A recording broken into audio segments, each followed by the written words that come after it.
Iktar reazzjonijiet pożittivi għar-roħs fil-kontijiet tal-enerġija. Anke l-General Retailers and Traders Union qiegħda tittama fl-impatt pożittiv ta' miżura bħal din. Tkellem dwar dan Paul Abela, il-President tal-istess union.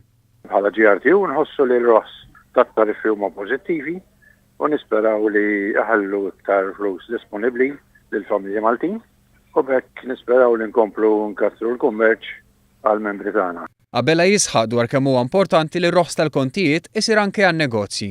Jiena nixtieq nappella lill-Ministru Konrad Mizzi biex ir-roħs għan-negozji li se jseħħ is-sena d-dieħla jipprova li jirranġa biex iseħħ iktar qabel.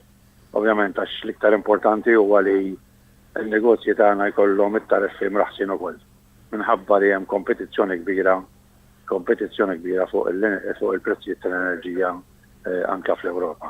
Fil-manifest elettorali l-Partit Laburista kien wiegħed li l-kontijiet tan-negozji jorħsu f'Marzu tas-sena 2015.